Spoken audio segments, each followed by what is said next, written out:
Butchok, ano ang regalo mo sa 25th anniversary natin?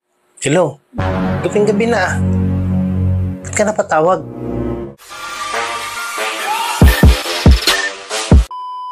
Be, paano kung makulong ang magaganda? Huwag mo akong tinatakot. Dahil kung kapalit ng pagiging maganda ang makulong, handa ako.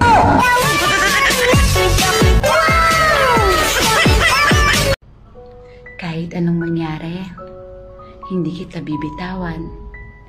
Kahit alam kong bawal. Ayaw ko matulpo.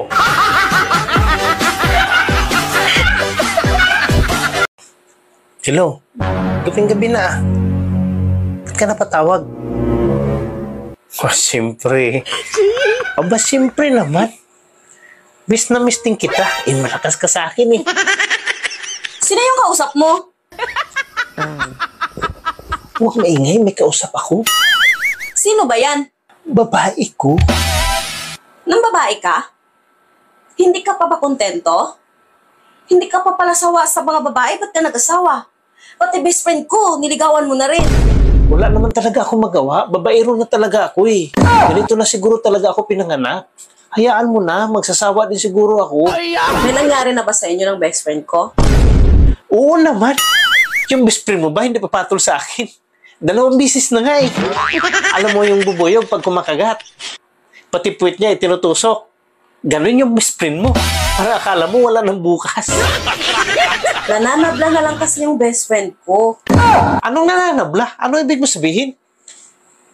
Ang lupit nga lumalambitin sa akin eh. Last niya na sigurong kagat sa'yo yun. Kaya grabe makalambitin sa'yo. Paano naging last? Pinapabalik nga niya ako eh. May taning na buhay nun. Kasi may HIV yun. Hindi ba ako mapiktuhan nun? Baka magkaroon din taning buhay ko. Madali lang naman ang solusyon dyan. Para mawala ang taning ng buhay mo. Paano? Huwag ka magpapacheck up sa doktor. Para hindi mo malaman na may taning ng buhay mo. Wala ka bang ibang alam para gumaling? May nakapagsabi sa akin na pag natigok yung nanghawa sa'yo, pagkalipas ng 10 araw, wala na taning ang buhay mo. Solve ng problema mo. Ay, salamat. Tuloy ang ligaya. So, gagaling na ako nun. Hindi. Kasi, matigok ka na rin. Wala nang solusyon. Wala.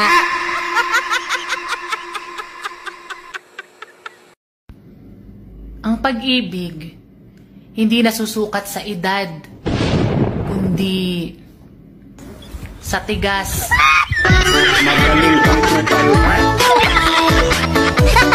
Ng paninindigan. Gago! Han, yung mga kapitbahay natin chismosa, nadaanan ko dyan, nag-uumpukan. So ano ngayon kung nag-umpukan? Anong pakialam natin sa kanila? Isa-isa kong pinadugo yung bunganga nila. Nakikialam ka sa kanila. Hayaan mo sila. Hindi ka naman pinapakialaman eh. Anong hindi pinakialaman? Ako nga yung pinagchismisan nila eh.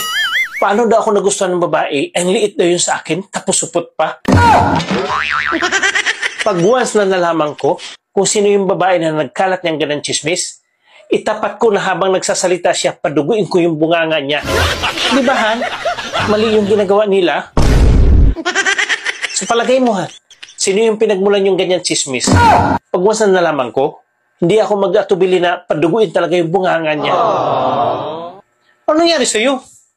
Bakit hindi ka na nagsasalita? Uy! Ano nangyari sa'yo? Bakit hindi ka na nakapagsalita? Nagsasalita ka naman kanina. Sige daw. Hello, hello, hello. Sige.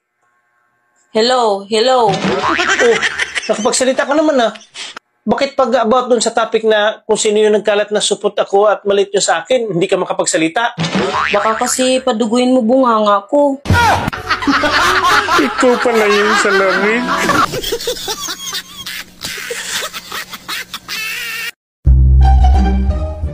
Butchok, ano ang regalo mo sa 25th anniversary natin? Ano? Dadalhin kita sa South Africa. Wow, ang sweet mo naman. Isa 50th anniversary natin. Idi susunduin na kita.